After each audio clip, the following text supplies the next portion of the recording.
Hello बच्चों, चलिए प्रश्न को देखते हैं। प्रश्न है हमारे पास, निम्नलिखित परवलयों के शीर्ष नाभि, नियता, नाभिलंब, नाभिलंब का समीकरण, अक्ष का समीकरण और नाभिलंब के सिरों के निर्देशांक ज्ञात कीजिए यदि हमारे पास परवलय का समीकरण y का वर्ग बराबर माइनस का 12x है।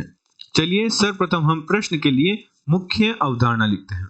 मुख्य अवधारणा, तो हमारे प्रश्न के लिए मुख्य अवधारणा होगी, यदि हमारे पास परवलय का मानक समीकरण y का वर्ग बराबर माइनस का 4ax दे रखा हो तो निम्न परवलय की समीकरण का वक्र कुछ इस प्रकार बनेगा। यदि ये हमारा x अक्ष है और ये y अक्ष है तो परवलय है वह परवलय का शीर्ष है वह मूल बिंदु पर उपस्थित होगा एवं परवलय ऋणात्मक x अक्ष के परितः होगा। अर्थात यदि हम परवलय के शीर्ष को a नाम दे तो परवलय के शीर्ष के निर्देशांक हमारे पास होंगे 0,0। परवलय की नाभि को यदि हम b बिंदु नाम दे तो हमारे पास b बिंदु यहाँ कहीं होगा और परवलय की नाभि के निर्देशांक हमारे पास होंगे -a,0। परवलय की नाभि से एवं शीर्ष से होकर गुजरने वाली रेखा परवलय का अक्ष कहलाती है। इस स्थिति में हमारा x अक्ष है वही परवलय का अक्ष कहलाएगा। परवलय के अक्ष के लंबवत और शीर्ष से a दूरी पर स्थित जो रेखा है वह परवलय की नियता कहलाती है।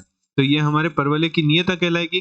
एवं परवलय के नाभि से होकर गुजरने वाली एवं अक्ष के लंबवत परवलय के अक्ष के लंबवत रेखा परवलय के नाभिलंब कहलाती है। तो यहाँ हमारे परवलय का नाभिलंब होगा जिसकी लंबाई तो 4a होती है और यदि परवलय के नाभिलंब परवलय पर C तथा C डैश बिंदु पर प्रतिच्छेद कर रहे हैं तो ये नाभिलंब के शीर्ष होते हैं। तो चलिए सभी का मान लिखते हैं। तो परवलय की समीकरण यदि y का वर्ग बराबर -4ax दे रखा हो तो इस स्थिति में परवलय के शीर्ष के निर्देशांक हमारे पास अर्थात a बिंदु के निर्देशांक हमारे पास होंगे 0,0। परवलय की नाभि के निर्देशांक हमारे पास इस स्थिति में होंगे, यदि हम b बिंदु को नाभि माने तो हमारे पास नाभि के निर्देशांक होंगे -a,0।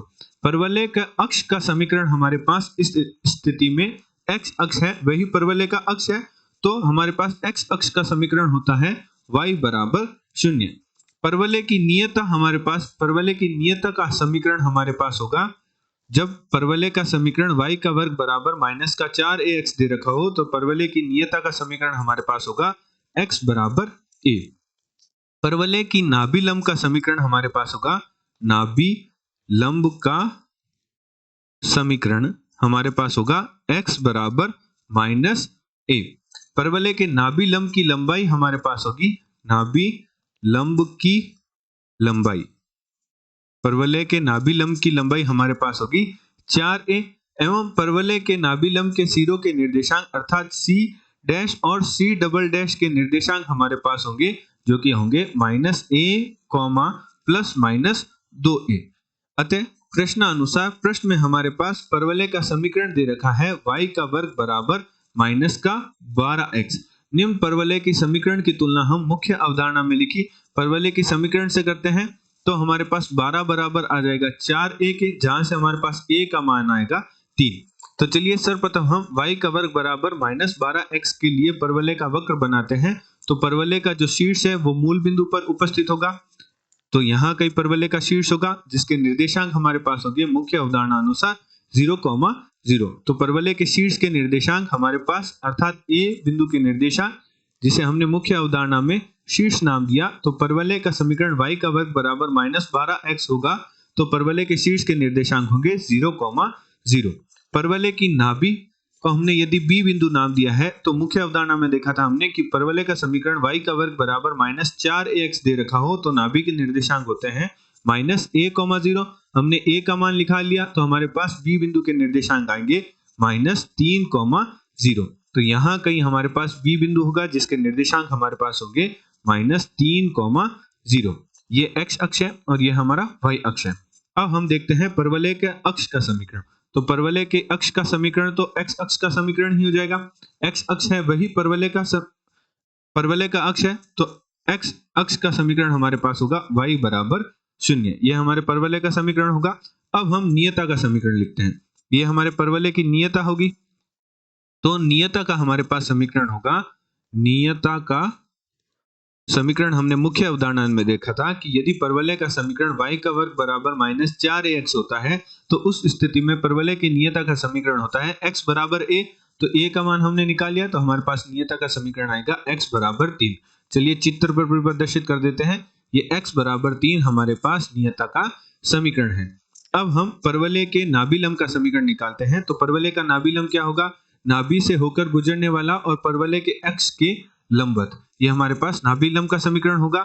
और परवलय के नाभिलंब के निर्देशांक होंगे c डैश और c डबल डैश। परवलय के नाभिलंब का समीकरण परवलय के नाभिलंब की लंबाई और परवलय के नाभिलंब के शीर्षों के निर्देशांक लिखते हैं। तो चलिए सर्वप्रथम हम नाभिलंब का समीकरण लिखते हैं। परवलय के नाभिलंब का समीकरण तो हमने मुख्य अवधारणा में देखा था कि परवलय के नाभिलंब का समीकरण होता है x बराबर -a। तो हमारे पास a का मान प्राप्त हुआ था 3, तो x बराबर -3 हमारे पास परवलय के नाभिलंब का समीकरण आ गया। चलिए चित्र पर भी प्रदर्शित कर देते हैं। x बराबर -3 ये हमारे परवलय के नाभिलंब का समीकरण हो गया। अब हम परवलय के नाभिलंब की लंबाई निकालते हैं। नाभिलंब की लंबाई तो हमने मुख्य अवधारणा में देखा था नाभिलंब की लंबाई होती है 4 गुणा a। तो a का मान हमारे पास प्राप्त हुआ 3, तो हमारे पास 12 प्राप्त हुआ। तो चलिए चित्र में प्रदर्शित कर देते हैं। तो ये लंबाई हमारे पास प्राप्त हुई 12। अब हम नाभिलंब के शीर्षों के निर्देशांक निकालते हैं, जिसे हम c डैश और c डबल डैश नाम दे देते हैं, जो कि हमने मुख्य अवधारणा में देखा था। वे होते हैं -a, प्लस -2a। तो हमारे पास a का मान प्राप्त हुआ था 3, तो हमारे पास शीर्षों के निर्देशांक प्राप्त हुए -3, प्लस -6। अर्थात मान लीजिए कि c डैश